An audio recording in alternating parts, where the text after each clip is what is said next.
She bought lunch for a stranger with her last dollar, not knowing he was the new CEO of the company she was interviewing with. The rain had eased into a soft drizzle, painting the sidewalk in mirrored glints of gray and yellow from passing cars. Riley Morgan pulled her coat tighter around her slim frame, her blonde hair damp and sticking slightly to her cheeks. In one hand she clutched a folded, slightly crumpled resume. The ink had started to bleed at the edges, but she kept holding it like it was made of gold. Another interview. Another chance, maybe. Her stomach growled, loud enough for her to hear. She had skipped breakfast, again. She glanced into her wallet while waiting at the crosswalk. $4.16. She could buy a coffee, or save it for the bus, but that was it. The light changed. She stepped forward, her boots splashing slightly in a shallow puddle. Just outside the corner deli she saw him. A man, middle-aged, in a wrinkled shirt and faded jeans, had slipped on the wet pavement. A brown paper bag had burst beside him, a sandwich and drink scattered, soaked. He winced as he tried to stand, hand cradling his side. People passed him. No one stopped. Riley didn't hesitate. She jogged over, kneeling beside him. "Are you okay?" He looked up, surprised. Rain had darkened his hair and soaked through his sleeves. I think so. Just bruised my pride, mostly." She offered her hand, steadying him as he stood. He dusted off his pants, glanced at the ruined lunch on the ground, then gave a small, self-deprecating chuckle. "Well, there goes my lunch." Without a word, Riley turned and walked into the deli. A few minutes later, she emerged with a bottle of water and a fresh turkey sandwich in a wax paper wrap. She handed them to him. He blinked. "Miss, no, I can't accept that." "You don't need to," she smiled, tired but kind. "You look like you need it more than I do." He took it hesitantly, still stunned. Then came the question. Quiet, curious, honest. "Why would you do that?" he asked. "You don't even know me." Riley's smile softened, her voice low. "I've been the one lying on the ground. I know how it feels." There was a long pause. Then he nodded, clearly moved. "Thank you," he said. "Truly." She nodded once, shoved her hands into her coat pockets and turned to go. He called after her. "What's your name?" She hesitated. Then, over her shoulder, "Riley." "Thank you, Riley," he said again, but she had already merged into the crowd. She didn't look back. If she had, she might have seen him watch her walk away with a strange look in his eyes, something between wonder and regret. Riley's pace slowed as she rounded the next corner and stepped under a dry awning. She pulled out her wallet again, empty. 4 coins, that was all. The rumble in her stomach returned, louder now. Her coat clung to her from the drizzle. She shook her head, exhaled deeply, and looked up at the tall glass building ahead of her. Vailcorp, her interview. The building loomed like a monument, sleek, intimidating. Her reflection stared back at her in the glass door, wet hair, tired eyes, and a paper-thin folder hugging her chest like armor. She took a deep breath. Then she pushed the door open and walked in. Inside, the lobby was warm, bright. Marble floors, smells of coffee and citrus cleaning products. People in tailored suits moved with confidence. She approached the front desk. "Hi," she said. "I'm here for a 1 p.m. interview, Riley Morgan." The receptionist gave a brief nod, scanned a list, and smiled. "Yes, you're on the list. Elevator to the 22nd floor." Riley nodded, murmured a thank you, and turned toward the elevator. As the doors slid shut behind her, she looked at her reflection again in the polished metal. She didn't have lunch. She didn't have money. She didn't have a clean record. But she still had her name, and for now, that would have to be enough. The elevator chimed softly as Riley stepped onto the 22nd floor of Vailcorp.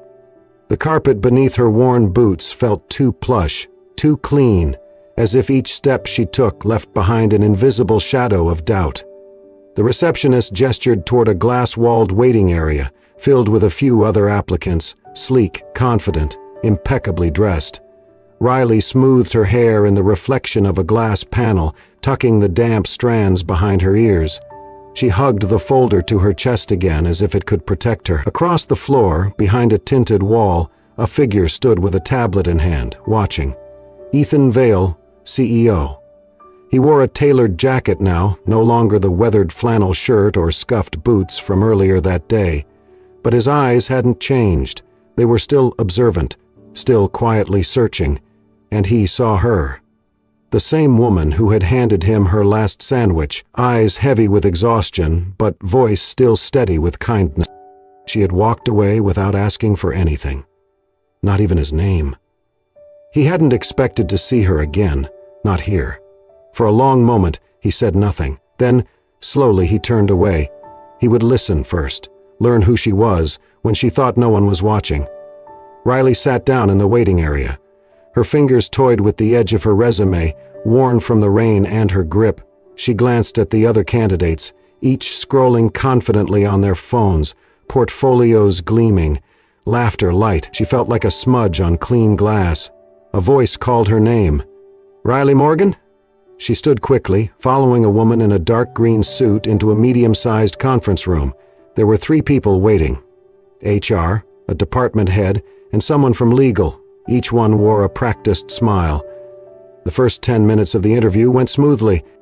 They asked about her work ethic, her coding certifications, her adaptability.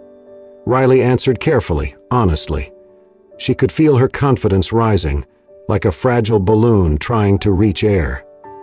Then came the moment she had learned to dread. One of the interviewers leaned forward slightly, hands folded. "We've reviewed your resume, but we also ran a background check." Riley's heartbeat slowed, not stopped, just braced. She nodded. "Yes, I expected that." The air in the room shifted, slightly colder. "It shows a conviction, financial fraud. 2 years served. Do you care to elaborate?" Riley looked them in the eyes. No anger, no defensiveness, just truth. "I was 24. I worked as a junior accountant for a startup. I trusted the wrong person, my boyfriend at the time. He used my credentials to authorize transfers. When the investigation came, he disappeared. I had no proof to defend myself, no money for a better lawyer, and I had signed documents I didn't understand." Silence. She continued, quieter now. "I went to prison. 2 years. My mother died while I was there. I missed the funeral, and when I got out I decided I wouldn't let that be the end of my story." One of the panelists cleared his throat. Another looked at her resume again, no longer with interest but with calculation. "I've worked part-time jobs since," Riley added.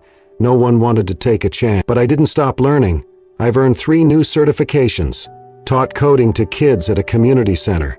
I've stayed out of trouble. I've done the work." The air felt thick now. No one spoke.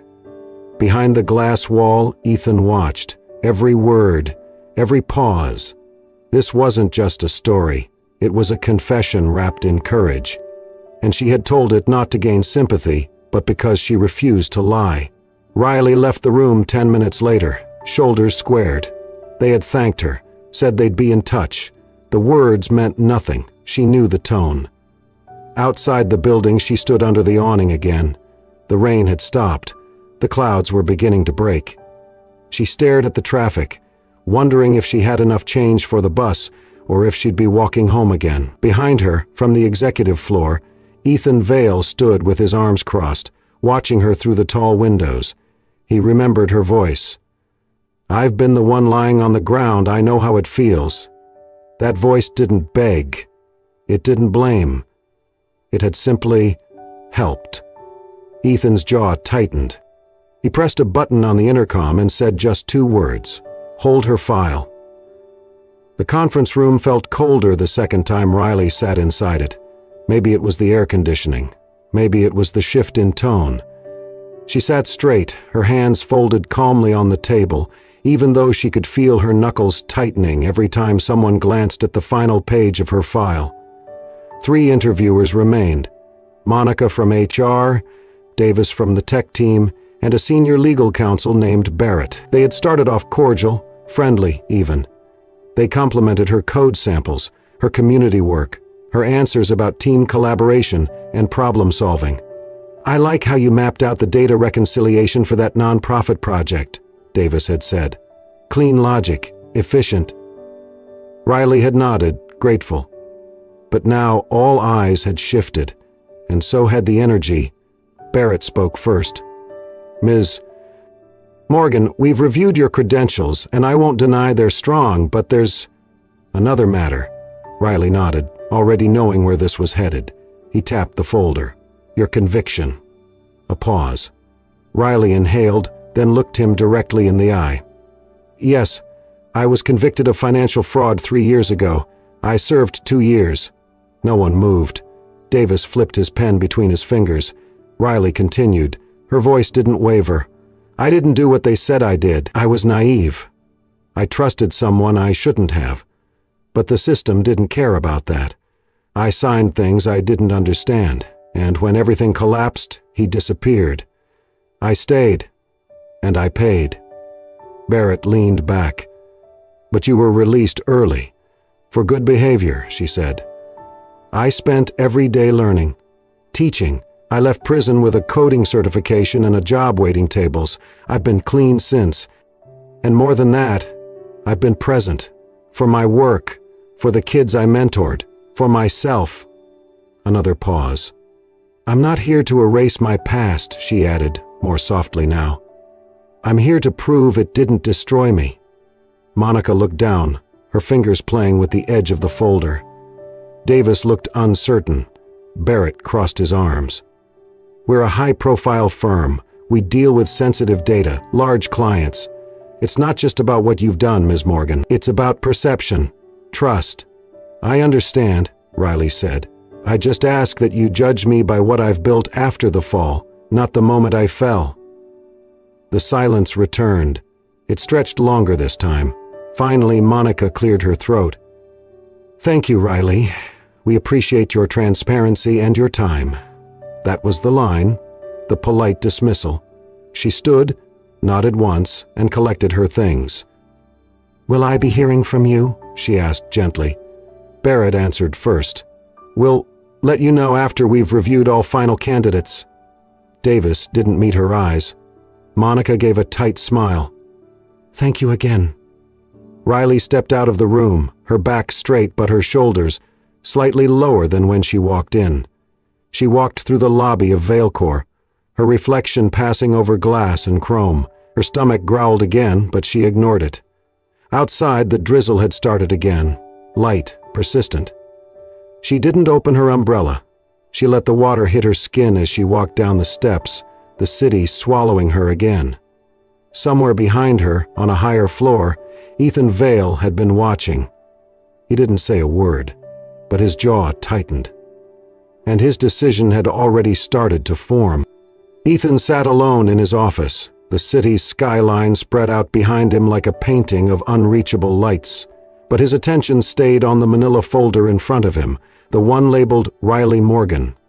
He had watched the interview footage twice, the way she held her ground, the way her voice didn't beg, but explained, the way she didn't flinch, even when silence was used as a weapon. He tapped a finger lightly on her resume. Then, with a sharp breath, he picked up the phone and dialed. "Legal?" answered a voice. "This is Ethan Vale. I need a full background verification on Riley Morgan, not just the conviction. I want the court transcripts, public defender notes, and any open civil suits tied to the case." There was a pause on the other end. "Yes, sir." Right away, he hung up and stared again at her photo clipped to the top of the file. Blonde hair. A calm smile that almost didn't fit the story beneath it. A few hours later, the report arrived.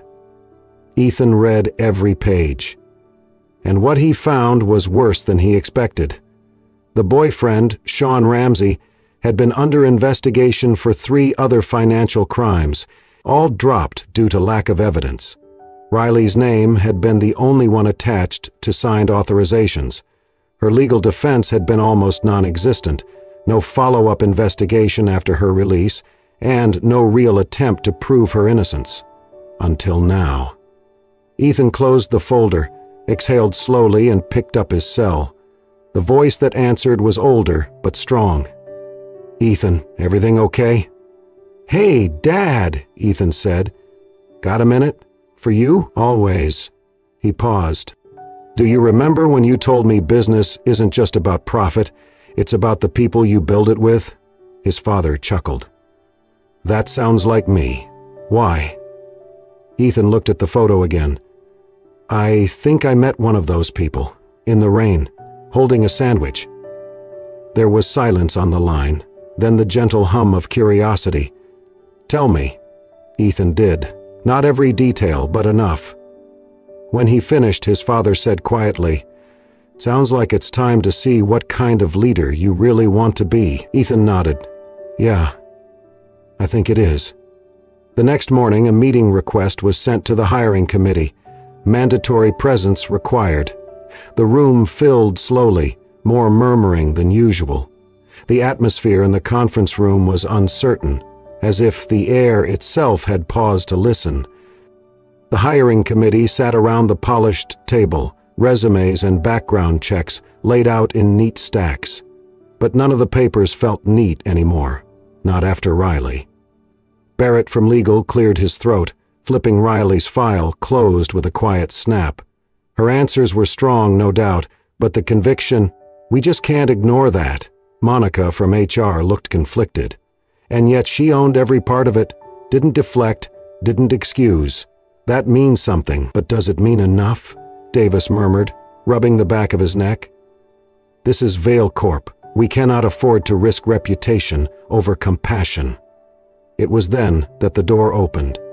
All heads turned. Ethan Vale stepped in, his presence filling the room without a word. He wore no jacket. His sleeves rolled casually, but his gaze was focused, sharp. In his hand was something small, worn, slightly damp at the edges. He walked slowly to the center of the table and placed it down, a flattened, empty sandwich box, the deli label faint but visible. No one spoke. Ethan looked up at the room. His voice, when it came, was quiet, but it carried. "Before you make any decision," he said, "let me tell you who Riley really is." The tension in the room shifted, like a curtain lifting. 3 days ago, I slipped and fell outside a corner store. Hard. People passed, no one stopped, no one even looked. He tapped the sandwich box gently with his finger. Except one person. He didn't rush. She came out of nowhere. She helped me up without asking my name. She saw I'd lost my food, so she walked into that store, spent her last few dollars, yes, I checked, and came back with this sandwich and a bottle of water. She handed them to me like it was the most natural thing in the world.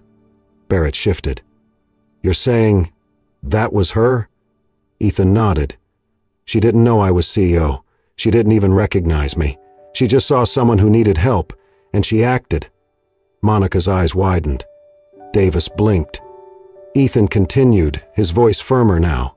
"When I asked her why she did it, she said, 'I've been the one lying on the ground. I know how it feels.'" The words echoed for a moment, hanging in the stillness.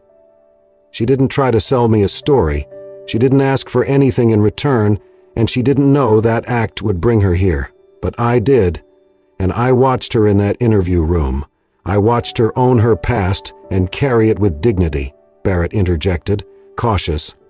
"But Ethan, what about public perception? Clients, investors?" Ethan turned to him.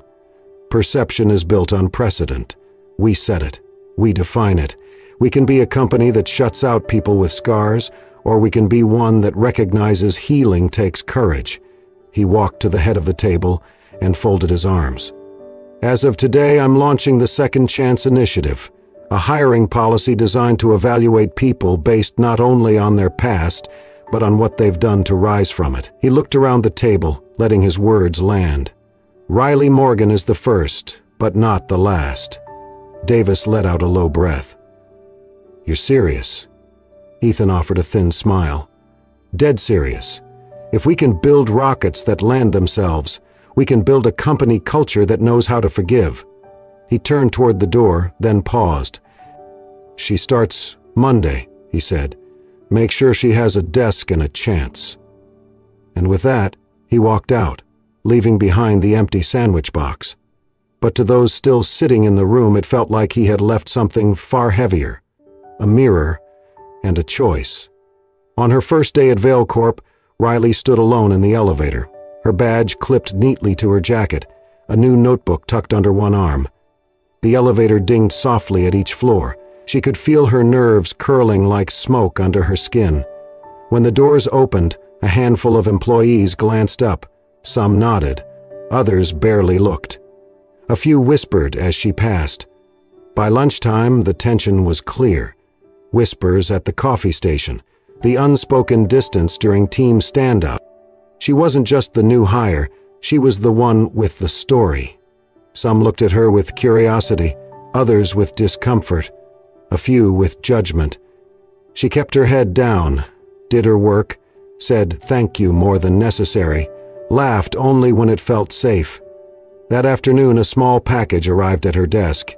Inside was a leather-bound journal. On the cover, embossed in silver, were the words, "From fall to flight." No sender name, but a note was tucked inside. "Every comeback begins with one person who keeps walking. Welcome to your flight." Mike Riley smiled, biting her lip. She opened to the first page. It was blank, an invitation to begin again. A few days later, she was invited, quietly, to a lunch session hosted by the company's mentorship program. She almost didn't go, but something in her pushed her feet toward the conference room.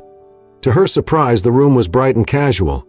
A few senior employees, some newer hires, Ethan standing at the back, unobtrusive, not speaking, just watching. Someone handed Riley a sandwich and a seat.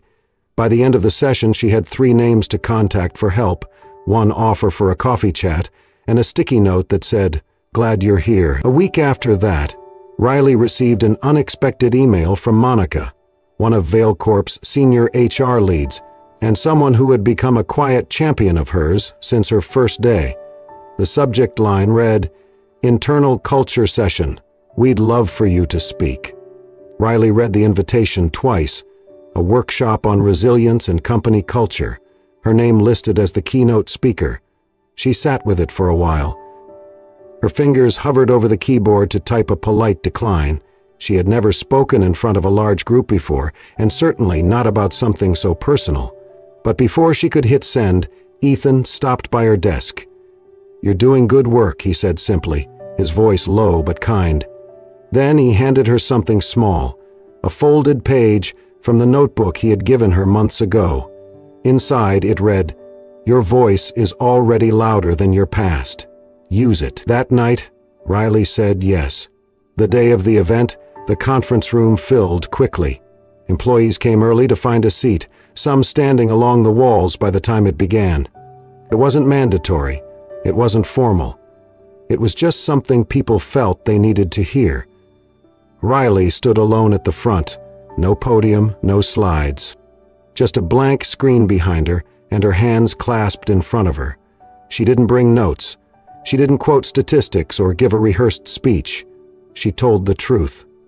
"There was a time not long ago," she began, "when the only label people saw on me was ex-convict.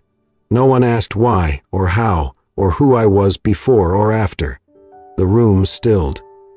"I applied to dozens of jobs," she continued, "got ignored by most, dismissed by the rest, and then someone saw me." She paused, letting her gaze drift slowly across the room until it settled on Ethan, standing at the back, arms folded, watching quietly. She gave a soft smile. "I'm not here because someone saved me," she said, her voice gaining strength. "I'm here because someone saw me and believed that people are more than their worst chapters." There was no applause yet, just a shared silence that said everyone in the room understood something deeper than before. She smiled again, softer this time. "This company gave me a chance, but more importantly, it gave me a mirror, one that didn't reflect failure but flight." The first clap came from a young intern, then a few more, then the entire room was applauding, not out of politeness, but in recognition. Afterward, people lined up to shake her hand, share their stories, whisper thank you. A few had tears in their eyes. Many simply nodded, as if to say, I see you. And somewhere behind the crowd, Ethan watched. He didn't need to step forward. He didn't need credit. He had already done the most powerful thing he could do. He had given her the floor. And now, Riley stood on it completely, firmly, and beautifully on her own. The office was nearly silent, save for the faint hum of fluorescent lights and the occasional sigh of wind brushing past the tall windows. It was nearly 11 p.m., and the city outside Valecorp's glass facade had quieted into night. Inside, one light still burned softly. Riley's. She sat alone at her desk, papers spread out before her like a battle plan. Graphs, notes, rehearsal scripts. Tomorrow morning she would present to a cross-department panel, pitching a proposal she had helped design from scratch. It was her first chance to prove herself not just as a symbol, but as a strategist. Capable, prepared, essential. But her eyes were heavy now. She rubbed her temples, blinked, tried to focus. 5 more minutes, she whispered, setting her pen down and leaning her head on her folded arms. Just 5. She never felt herself slip into sleep. Ethan had returned to the office for a forgotten tablet. His evening had run late, investor calls, documents to sign. As he stepped onto the dimly lit work floor, he noticed the single glow from across the room. Curious, he walked quietly toward it and stopped. There, at her desk, was Riley, her head resting against a stack of notes, breathing soft, her body curled slightly under the fluorescent hush. Her brow still held a faint crease, as if she had fallen asleep mid-thought. He hesitated. Then, gently, he slipped off his coat and draped it over her shoulders. The fabric brushed her skin softly, and she stirred, but did not wake. He looked around, then stepped into the break room. A few minutes later, he returned with a paper cup. Chamomile tea, still warm. He set it down beside her with quiet care, then sat in the chair across from her. In that moment, watching her sleep, calm, unguarded, he felt something unfamiliar. Not pity, not admiration, trust. As if something in her silence spoke to a part of him he had not heard in years. She shifted again, and slowly her eyes blinked open. For a moment she was confused. Then she saw the jacket on her shoulders and the tea beside her. She sat up quickly. "Oh my God, I'm so sorry, I didn't mean to." Ethan lifted a hand. "It's all right. I didn't want to wake you. You looked like you needed it." She brushed a hand through her tousled hair, embarrassed. "I was just reviewing for tomorrow." "You've earned a rest," he said, smiling gently. "Come on, I'll drive you home." The car rolled through quiet city streets, jazz humming low from the stereo. A soft, cinnamon cedar scent drifted from a diffuser clipped to the vent. Riley sat with her hands in her lap, fighting the weight behind her eyes. "You can rest," Ethan said, eyes on the road. "We've got a while." "I'm fine," she replied softly. But 5 minutes later her head dipped against the seat. Sleep claimed her without a fight. Ethan glanced over. The streetlights glowed across her face in soft gold. A strand of hair had fallen across her cheek, fluttering slightly with each breath. His hand moved almost on its own, lifted gently, hesitating near her face. He didn't know why he did it, only that something in him longed to smooth that hair away. Not for appearance, not for comfort, but because somehow she had become someone he didn't want the world to bruise again. Just as his fingers neared her cheek, her eyes blinked open. They both froze. Riley sat up slowly. Ethan withdrew his hand, eyes forward again. "Sorry," he said, clearing his throat. "Your hair just got in your face." She looked at him, cheeks slightly pink. "Oh, right." She turned to face the window, but neither spoke again, and neither could quite ignore the thrum in their chests. When they reached her building, Ethan stepped out and opened her door. Riley stepped out slowly, the night air cool against her skin. She turned back to him, hesitating. "Thanks," she said, "for tonight." "The tea?" the coat, and everything? He smiled, his voice quiet. You'd do the same. She nodded, then slipped inside. As the door closed behind her, Ethan stood on the sidewalk a moment longer, staring after the light behind her apartment window, and in that still night neither of them slept. 1 year later, Valecorp looked different. Not just in policy or performance, but in spirit. The walls felt warmer, the voices in the halls more sincere, and at the center of it all stood a woman once dismissed by the world, now standing in front of a national conference banner that read, "Faces of Cultural Transformation, Building Companies that Forgive and Flourish." Riley's photo was on every press handout. Her name trended on professional forums. Articles called her the symbol of second chances. But for her, it was never about being the symbol. It was about being seen. She stood backstage, her hands clasped lightly in front of her, heart beating fast as the host read her name. And now, please welcome the woman whose courage inspired one of the most progressive hiring movements in our industry, Riley Morgan. Applause thundered. Cameras flashed. Riley stepped onto the stage with quiet grace, her blonde hair catching the soft light like gold thread. She didn't read a script. She never did. "I used to think," she began, "that redemption had to be earned through perfection, that you had to do something extraordinary to undo the worst chapter of your life. But I was wrong." She scanned the crowd. "You don't need to be perfect. You just need someone to believe the best parts of you still exist and are worth the risk." She paused, then smiled softly. "For me, that someone wore a wrinkled shirt, held an empty lunchbox, and decided a stranger's kindness was more valuable than a clean record." A few people laughed gently. Some wiped at their eyes. "I didn't have a polished resume or a polished past, but I had a heart that wanted to try again." "That and a sandwich," she grinned, and the room broke into warm laughter and applause. Afterward, as the crowd slowly dispersed, Riley walked outside through the side entrance of the auditorium. The sky had turned a soft shade of peach, streaked with fading sunlight. Ethan was waiting under a tree. He had skipped the spotlight, as he always did, but he had been there all along, watching from the back row. He stepped forward now, hands in his pockets, eyes searching hers. "You were incredible," he said simply. Riley shrugged, half smiling. "I said what was true."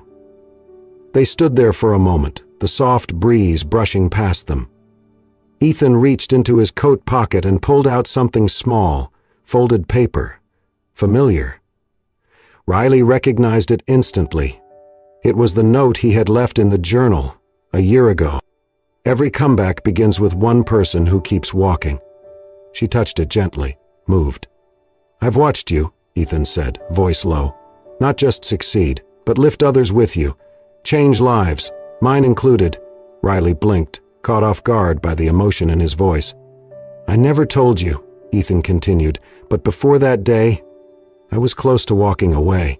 From all of it. From this job, from this company. I'd lost faith in the people I was supposed to lead." He looked at her, eyes steady.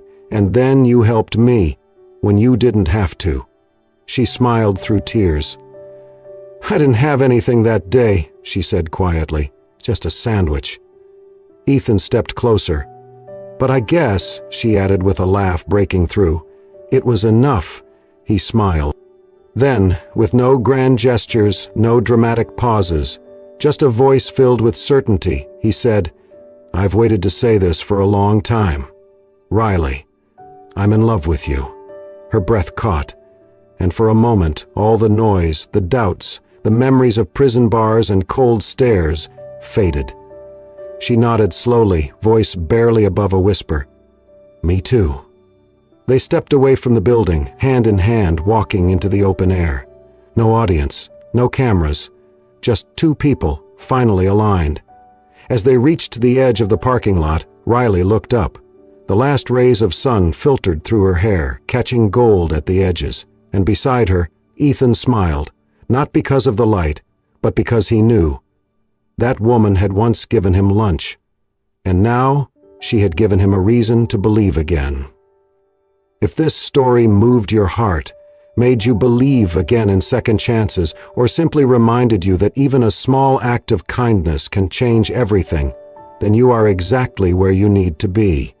At Soul-Stirring Stories, we bring you real, raw, and beautifully imagined tales that speak to the strength of the human spirit, the power of compassion, and the quiet courage it takes to start over. Don't forget to like, subscribe, and hit the notification bell so you never miss a story that could change the way you see the world, even just a little.